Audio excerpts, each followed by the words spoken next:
make it crystal clear that our military, the Japanese self-defense forces, our allies here in South Korea, and all of our allies across the region are fully prepared military to defend, options. Well, to defend our nations and to take what action is necessary to defend our homeland. Tough talk tonight from Vice President Mike Pence arriving in South Korea for the kickoff of the 2018 Olympic Winter Games, which are now underway. But things got a little bit awkward at the opening ceremony when Vice President Pence was unexpectedly seated just literally feet away from this woman who you see behind him, who turns out to be the sister of North Korean dictator Kim Jong Un. So who thought that was a good idea? Lieutenant Colonel Michael Waltz is former Green Beret commander and was counterterrorism advisor to Vice President Cheney.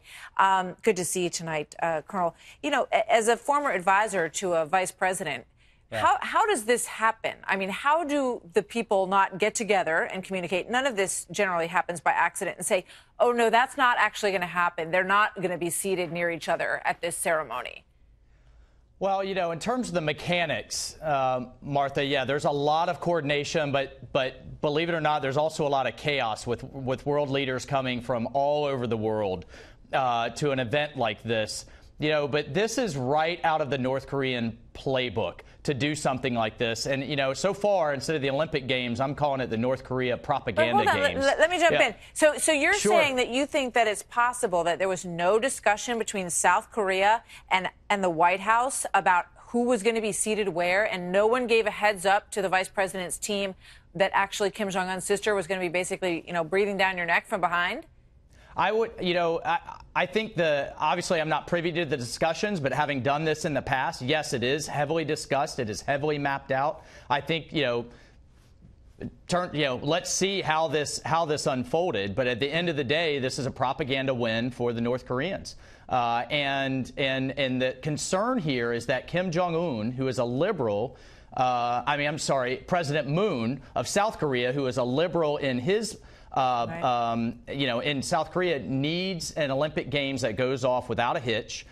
He is desperate to see some type of talks move forward. And what I'm worried about is that the wedge that's going to happen from a policy standpoint from the United States and from the South Koreans moving forward. I'm worried about the day after the Olympics.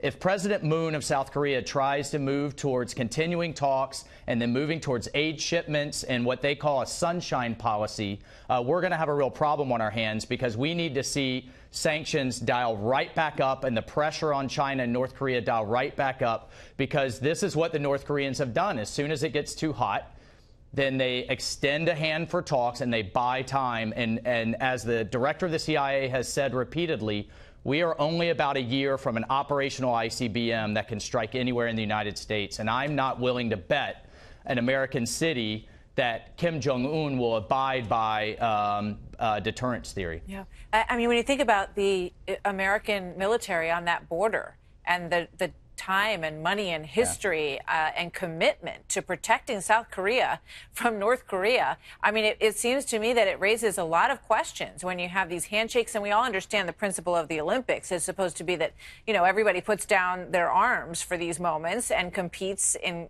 focuses on sports and competition. Yeah. I completely get that. But, you know, it looks weird to have, I don't want to overstate this seating arrangement, but the whole thing, including the handshakes and the teams playing together, it makes it very uncomfortable, doesn't it?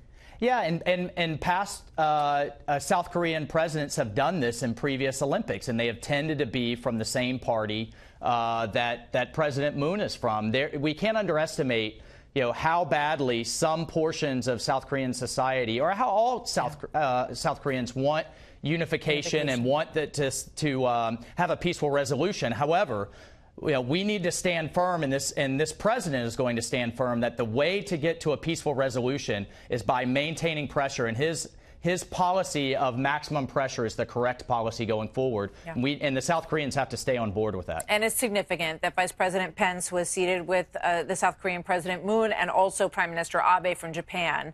That's right. They present a very strong alliance. Kim Jong Un is going to do whatever he can to drive wedges, and he's using the Olympics to do that. And we have to stand firm, which Vice President Pence is doing. Lieutenant Colonel Michael Waltz, always good to see you. Thank you very much. Thanks, Martha.